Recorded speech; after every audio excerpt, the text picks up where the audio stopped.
Come, Holy Spirit, come. Today's gospel is probably one that most all of us are familiar with. It's a famous story, and it's kind of a story in which it's kind of stark and at first confusing because of the way that Jesus responds. But it's also a great story of persistence by this woman who does not give up. Of course, we know where this woman came from. We know that Jesus is in the region of Tyre and Sidon. So that's kind of the northern part, past the northern part of Israel, and it's in a region that's not really the most friendly always to the Jewish people, and they're not treated the best, and the Jewish people don't treat them the best either. This woman is a Canaanite woman, and the Canaanites kind of are a living symbol of wicked people, just because what they did and the different kind of this weird things that they did, they're kind of a symbol of the wicked people.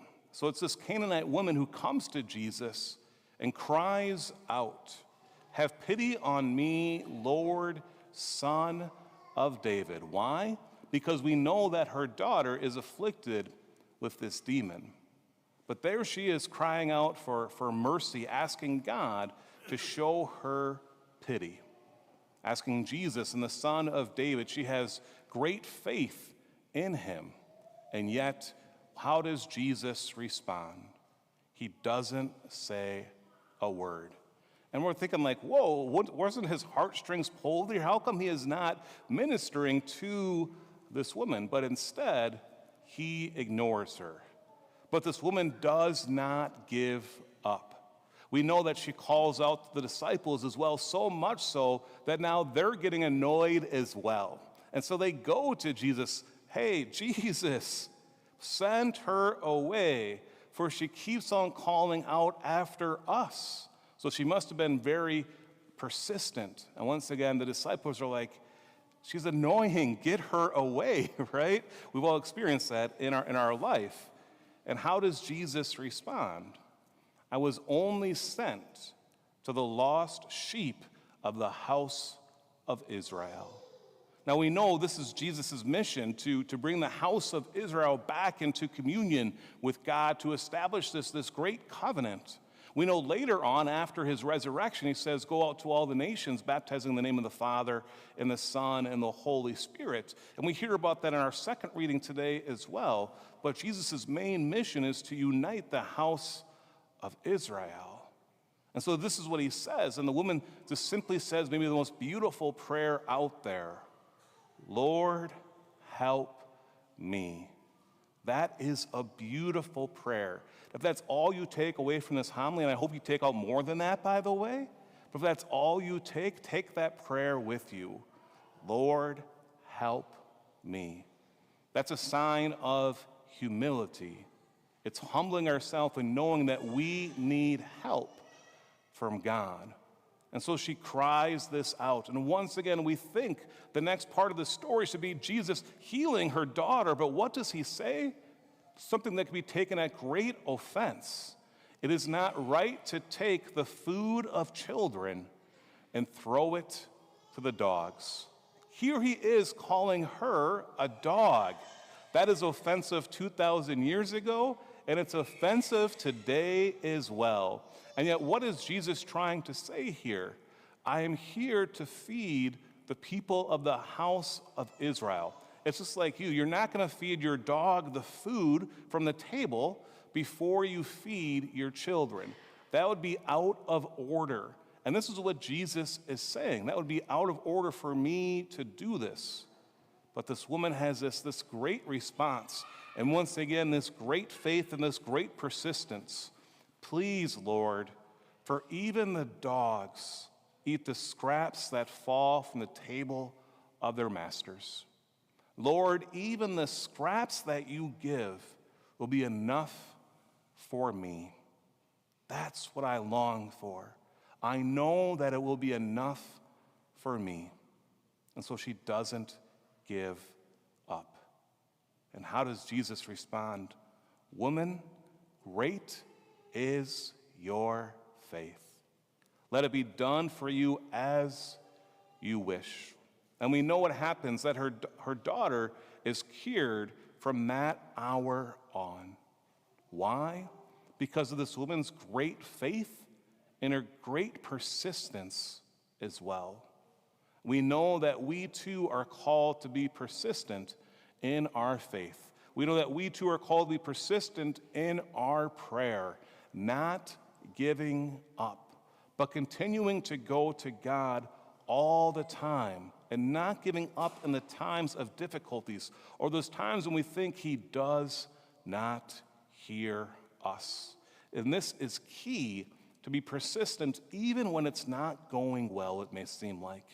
Even when it may feel like we're not getting any sort of answer or we're not feeling the presence of God. What we're called to do is to keep on going, not giving up. I want to share a story with you about someone or something that is persistent. And the point of the story is not the story itself. The point of the story is hopefully a reminder for you that maybe when you're kind of maybe not being the most persistent person, it can remind you, okay, how am I called to be persistent? And it's a story of my dog, Bogey. So once again, the main point is not about Bogey, all right? You know I have a dog. His name is Bogey. He's 6.5 years old. He's a King Charles Spaniel. And Bogey can be very persistent sometimes. If you ever visit me in my office, you'll know that he's very persistent trying to lick your hands. Or God forbid you have lotion on your legs. He will not give up. A couple of people laugh because they know that is the case. And as much as I tried to stop Bogey from licking, it just never works. I guess I'm a bad master. But what I want to kind of focus on with Bogey is when I first got Bogey, I made the decision that Bogey was going to sleep in the kennel. When I grew up, we had dogs growing up, and all the dogs always slept in the kennel. It wasn't a problem. There was no other option. Now, some of my siblings are like, you're not going to let him sleep on top of your bed? I was like, no, that's weird. Why would a dog sleep on top of my bed? That just seems foreign to me. They're like, you're cruel. I'm like, I'm not cruel, I'm smart. Anyway, so when I got Bogey, I decided to put him in the kennel. We had a whole routine down. We'd say, let's go to bed, and he'd go outside and go to the bathroom, and he'd run right into his kennel, and he'd get a treat. Bogey is a treat-motivated dog. That has not stopped, by the way. Anyways, Bogey would go to bed, and he would be just fine. First 3 or 4 months, he was fine in the kennel. About 4 months in, I woke up in the middle of the night to Bogey scratching on the kennel. Just scratching as hard as he could, as quick as he could. And I'm upstairs, and he's on the main level, and it was so loud, it woke me up. And I went down, and sure enough, Bogey was a little sick. And so we let Bogey outside. We took care of him, and I thought, you know what? How about tonight I put him on top of the bed, just in case he gets sick again. I can respond quicker. I can help him. And it went fine. A couple months later, Bogey got sick again, and the same thing happened. I put him on top of my bed. And then Bogey realized, I always want to sleep on top of the bed. Bogey is a smart dog, and he knew exactly what to do. And so that next night, I put him in the kennel, and he took his treat, because God forbid he doesn't get his treat, right? And about 5 minutes later, I'm about to fall asleep, and I hear scratching on the kennel. And I know at this point, Bogey is not sick. Bogey just wants to get out. And so he scratches for 15 minutes straight, and I ignore him. And eventually, he stops, and eventually I'm able to fall asleep. Around 1 o'clock in the morning, I wake up to Bogey scratching on the kennel again. And I'm yelling down, Bogey, stop! And it's just more scratching and me not sleeping. Eventually, he stops after about 15 minutes, and at 4 a.m., he does the same thing. This happened for a straight week. Bogey did not give up scratching, and my sleep was horrible. He was persistent in his scratching that eventually Bogey won and has been sleeping on top of my bed ever since. So we can see, once again, the point here is not the story of Bogey and his scratching, but him being persistent, not giving up. That's what we need to do in our life as well, especially when it comes time to pray. And maybe you're not getting the response you want. Maybe you feel like this Canaanite woman that God is ignoring you. Don't give up. We know that God's will is always better than our will as well. And so we continue to turn to him with that prayer, Lord, help me. God hears the cry of the poor. So we humble ourselves and we come before the Lord in our prayer. It's St. John Chrysostom who says on this passage, he says, "At the beginning, when this woman first made her request, the Lord did not answer. But after she had come to him once, twice, and a third time, he gave her what she desired." By this he was teaching us that he had withheld the gift not to drive her away, but to make the woman's patience an example for us all. We too need to be not only persistent, but patient as well, even with God. His time, not our time. What St. John Chrysostom is telling us here is that there is a spiritual meaning to Jesus' encounter with the woman. He isn't doing this to her in order to hurt her feelings or to insult her.